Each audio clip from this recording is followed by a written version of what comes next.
A kitchen island. Everybody wants one in the kitchen. And the most common way to install these islands is to use the legs and the support bracket that comes with a section Ikea system. But in this video, I will show you how to make a floating island that is not attached to the floor.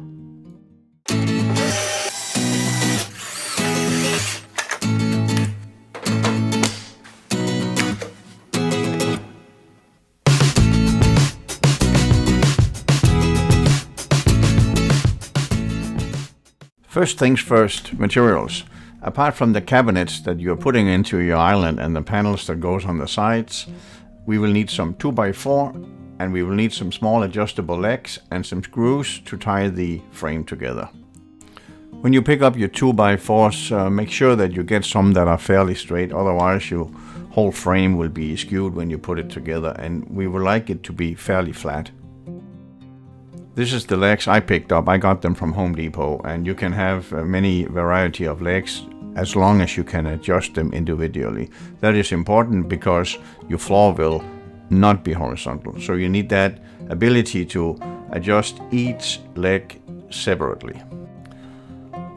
The length of the frame has to correspond to the number of cabinets you put on it, of course, and the size of the cabinets. In my case, I have only 2 cabinets on this island, and they are 30 inch wide, both of them.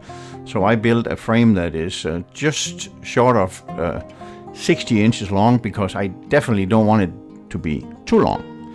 So in this case, it's 59 inches and 7/8 of an inch, and the depth of the frame, I have made that one 21.5 inches. That leaves me another 2.5 or 3 inches at the front for the toe kick to sit a bit back. When I build a frame like this, I only put a support across the frame where we have 2 cabinets that meet, and that is because all the force that is coming from the countertop towards the floor is going through the end gable of the cabinets, not in the middle. So that's really only where we need to have that crossbar, apart from at the ends, of course.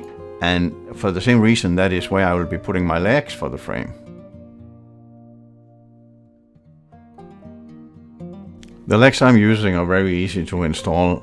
I simply drill a hole where I want the leg to be sitting, and I put in that little nut that comes with the leg and give it a few taps with a hammer, and it's firmly sitting in that hole.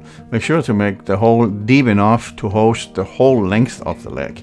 Also make sure that you put the hole away from the front edges of the frame, otherwise the foot of the leg will be sticking out when we put the cabinets on, and we don't want that to happen. When I have mounted all my legs, and before I flip the frame over, I adjust the legs to be approximately 4.5 inches of the total height of the frame. In that case, I don't have to do that adjustment when the frame has been flipped over. Much easier to take one leg at a time while it's upside down.